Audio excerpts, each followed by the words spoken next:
Welcome back to Pinson to Flood for the Win, where we honor the Hall of the Very Good here. Today we're going to talk about the second part of how to collect vintage, but I'm going to go by a year. We're going to do 1961. I think it's a little bit easier to show you all the ways that you can collect vintage within even a year. We'll talk about some of the pickups. I want to talk to you, I'm going to give you a link to a map. It's called the Satchel Paige map that a friend of mine did for Sabre, and it shows all, I think, 1,870 games that he pitched in where there is some type of a box score. And all you got to do is click on each of the games, and you can read about the games. It's really fascinating. I think it's a great thing, this map that has been created. Also, I want to tell you about a podcast. I'll leave, again, a link in the show notes. It's called the 1988 Tops. And what these guys have done, I've been doing it for like 3 or 4 years. They literally once a week pick a card from the set and it'll talk between 30 minutes to an hour on that player, everything about them and about the card and all kinds of, it's phenomenal. Highly recommend it. We'll talk about the Hall of the Very Good Player today. We're going to honor a player who just passed away a few weeks ago, Randy Jones, pitcher, left-handed pitcher for the San Diego Padres. And again, comment below, subscribe. We'll talk about a book later on. But we're going to start off by talking about different ways that you can collect within the 1961 set. One of the ways, you can collect manager cards. I mean, as you can see, there's Joe Gordon, Jimmy Dykes. There's 16 of these that you can collect. That's, these are, you can pick these up pretty cheap. I mean, you could collect manager cards pretty cheap. I like collecting manager cards. A lot of these guys are ex-ball players. Joe Gordon played. I live in Oregon. He played at the University of Oregon. So he's a favorite. Collect a checklist. There's 7 of them. Almost every year they had checklists, and they had series 1 through 7. This is the 4th series. I always like collecting checklists. In this particular year, they did these for 2 years. They did them in 61 and 62. They did these star rookie, well, I call them star rookies because there's a star up there, right? But there were 62 of those in the 61 season. We got Dave Wickersham here, Jim Donahue, and Clarence Choo-Choo Coleman, who ended up being a catcher for the expansion Mets a couple years later. But that's another subset you can collect within the set. Of course, you can collect the set. You can do player runs. You can do a team, collect a team. Another way is collecting team cards. There were 20 of these, I think, in 61. Here's the Athletics. Here's the Giants. I'm playing trombone again, trying to get this to focus. It's not wanting to focus great. They had combo cards. There were 9 of them. It's one of my favorites, of course, because it's got Pinson and Frank Robinson on it. It's called Reds Heavy Artillery. This is the Frisco First Liners. It was 3 of their pitchers that were on the 61 team was pretty good, along with the early 60s. This is Mike McCormick, Jack Sanford. Oh, man, I can't believe it's not focusing. And Billy Odell. And this one's called Batter Bafflers. Don Cardwell and Glenn Hobby of the Cubs. Also collect the trophy cards. These started in 1960. This is the second year of them. There's 10 every year. There's all the positions plus a right and left-handed pitcher. It's Tommy Davis and Dick Stigman. There's 12, there's 10 the first year. This is the first year of the league leaders. And there's 10 of them. And after starting in 62 or 63, they went to 12. But here you have the batting leaders and the pitching leaders. You also have second year of doing the World Series cards. Game 1 is right here. I got game 4, game 5. But this is another way. This is a 8-card set this year that you could collect. There was 85 Hall of Fame cards that you could collect. Here's a couple of them. There's a red Shandies. Here's one with my new flip that I just got from Mag Pro. That's Jim Cott and Minnie Minoso. But there's 85 of them that you could collect if you want to collect just the Hall of Famers. There's 65 total rookies. This is the first set to include the Angels and the Twins, who became a team the following year, or in 61. The big Hall of Fame rookies of the year are Billy Williams, Ron Santo, and Juan Marichal. It's a great set, but again, that's 10 different ways that you can collect. There's also the All-Star set, which had 22 cards in it. That's another subset you can collect. There were 15 MVP cards the only year they did them. 471 to 486. There's 15 of those. It's the second year of doing the Thrills set, which is a 10-card set. The manager cards, there were 16 of them. 10 trophies, 7 checklists. So there's like 12 different ways that you could collect within the 61 set if you didn't want to collect the set or do a player run or any of that kind of stuff. There's so many different ways that you can collect. So always think outside the box a little bit. And again, on the first time that we did this, when I talked about different ways to collect vintage, I talked about doing, I collect an all-decade war team, any team. Well, I have all those in an Excel and a Google spreadsheet. If you want a team from the 50s or the 60s, just leave a comment, your email address, or email me and I'll email you back with whatever teams you want. If you want 2 or 3 of them, it's no big deal. I've got them already made out. All I got to do is attach and send. So if you're interested in doing something like that, go ahead and send me a DM to let me know that you'd want that. As you know, well, some of you don't know yet because you're just starting to watch this channel. I like collecting players that are at the bat rack. This is my newest one, Wes Covington from the 61 top set. They started doing this in 61 or 62. There's like 2 or 3 a year. And then when they get to the late 60s, early 70s, there's a lot of them. And they start happening. Thought I'd talk to you about some of my guilty pleasures. One is I like the 75 minis a lot. So anytime I get a chance to pick some of these up, I'll pick them up. I just think these minis are just awesome. It's same look as the main card. I love the Topps Now cards or the Bowman U cards. This is Diego Pavia of Vanderbilt. I love collecting these. When they do something special, they make a card for it. They do it for hockey. These are stickers because they're not allowed to make cards. Topps isn't. So they do these stickers. And these things are great. It's on achievements, the first-time player. There's a Sidney Crosby, Carlson, another Crosby, Malkin, Eric Stahl, Quinn Hughes, one of my favorite players. I'm a Vancouver fan. Oh my gosh, I don't know why this isn't focusing. But these are just guilty pleasures. Of course, I always collect like the Topps Now during the baseball season. They did almost 1,000 of them this year in baseball. I just got back. I showed you a couple days ago that I had done some grading with MPE. Well, I got back another submission today, and what this is the 2024 15-card World Series set of the Dodgers winning. And these all came back at 10. Every one of these. Well, it's a brand new set. I would be shocked if it didn't come back, but here's just some of the cards from that set. There's 15 of them. I got them all slabbed. Again, they look really great in these slabs.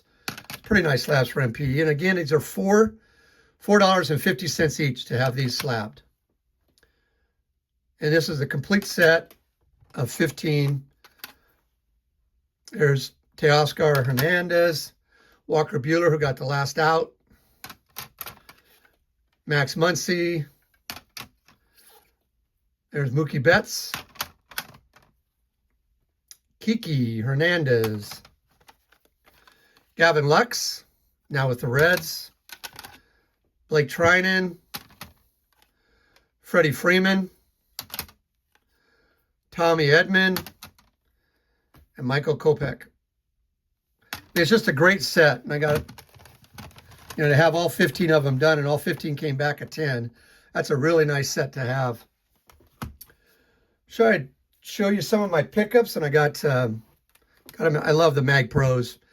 If you're not into Mag Pro and haven't done it yet, I highly recommend it. With that flip, this is a new flip for me. It just says AJ Collectibles, but With all of this, it's less than $4 to get these. And I usually buy like 50 at a time, I think it is. So you get a little bit of a break. So it ends up being about $3.50 each. But these things are nice. They are solid. This is a Mike Bossy rookie. Just picked this up. Picked up a 1972 Joe Namath. The rookie card of Freeman McNeil. Again, a Jet fan. He's one of my favorite running backs. 73. It's Namath's last card. I don't know why. I haven't figured out. I don't think he signed with Topps, but he didn't have a 74, 75, 76, or 77. So a rookie card of John Riggins. One of my favorite players. I'm a big Vic Power fan. I picked this up today for $1 from my local LCS. These are some of the other stuff I picked up in the last couple days. 1979 or 76, excuse me. 1979 to 80. It's Bobby Hull, Bobby Clark. Picked up a nice 75, 76 Dave Cowens. Walt Frazier, one of my favorite guards. His backcourt mate, Earl the Pearl Monroe. My favorite player, Bob McAdoo. I was a big Braves fan, so I love that. Picked up some football. This is a Tom Fears 55 Bowman. Pretty sure 56 Topps. This is a 55 Bowman of Joe Perry. Bob Wallstrom. Hugh McElhaney. Dan Towler. And I picked up a few Hopalong Cassidy. Picked up a Johnny Roseboro card, 1960. Picked up a Mike Cuellar rookie. And all these were, these were all between $1, $2, $3, and $4. You know, I have really good luck, and I look for that kind of stuff on, you know, on Greg Morris. I think Greg Morris does a great job because I know I'm getting a pretty quality card. Now, if you want to buy the expensive cards, they're going to go for a lot more because the name has been trusted, and so they end up getting a lot more money than you or I would probably want to spend for those cards. The book, I'd like to tell you about a book that I read this a while back, but this is a great book about playing catch. It's a year of playing catch. Ethan Bryan wrote this, I think, about 5 years ago. Since then, he's got a blog. I think he's even done it again, but he played catch 365 days in a row. And he played with all kinds of people all over the place, and he set these things up months in advance. And he played with, you know, cancer patients, and he played with kids, and he played with coaches from different teams, and he played with high school players, and he played with his dad and daughter and all kinds of people. It's just really well written. I would highly recommend this book. I think it's one of the better books written.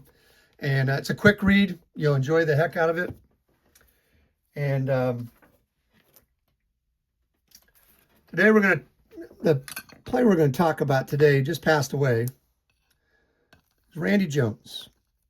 Randy Jones, I don't think that guy could throw the ball.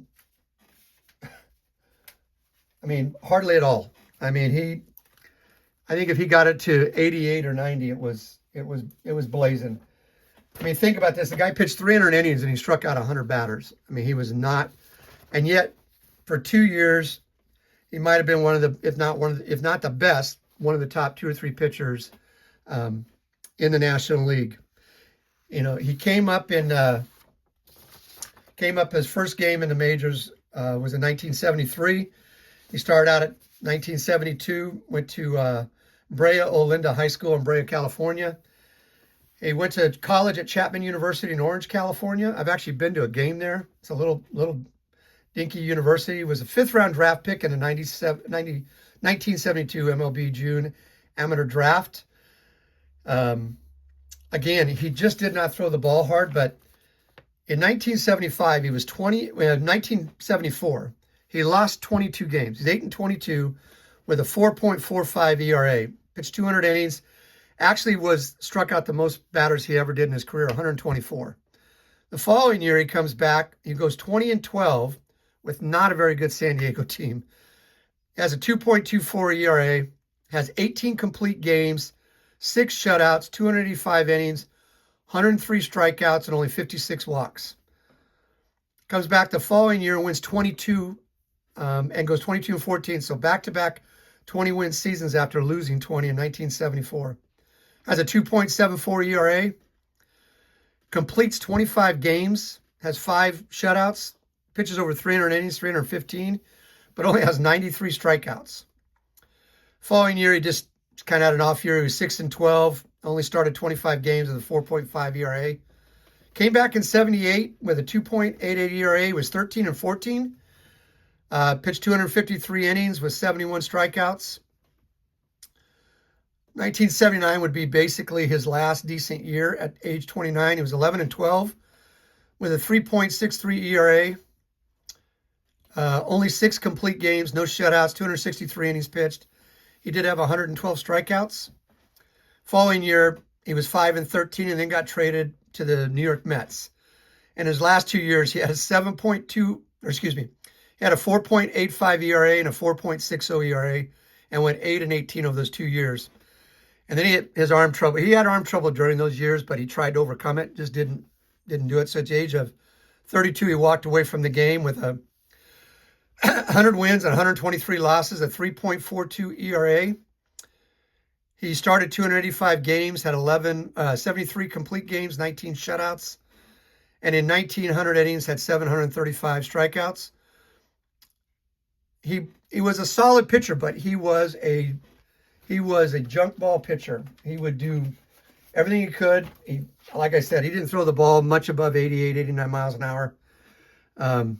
But was outstanding for those 2 years for the Padres where, there's very few players. There's a handful of them. I want to say it's like 20 or 30 players in the history of this game that have lost 20 and then the following year won 20. And Randy Jones did that, and he did it 2 years in a row. There's not a lot of guys that can say they won 20 games more than 1 year, and he's one of those guys that did it 2 years in a row. And he just passed away at the age of 75. He was an ambassador for the Padres. He would walk the stands. He was hilarious. The guy everybody in San Diego loved him. He was really just a fun-loving guy who lived a good, solid life and had a pretty good baseball career. And he's in the Hall of the Very Good for me. I just think I watched him pitch a lot of games and just really enjoyed watching him pitch because he was masterful at learning what the hitter's weak spot was. And until his arm failed him, he was a pretty solid pitcher for about a 5-year period. So the next show, I'm gonna have a new company that's only been out about a year, along with like MPE was, called Electric Card Grading, and I just got it back. And so in the next one, you'll see the Electric Reveal, and tell me what you think. I really like their flips. That's what sold me on the company. They're pretty inexpensive too. A new company. Again, I'm looking for cheap companies. I'm going to try things out, give you guys an opportunity to look. And so if you're looking for something like that, you can see if you like it or not. Again, thank you for coming to the show, and I'll see you on the next one.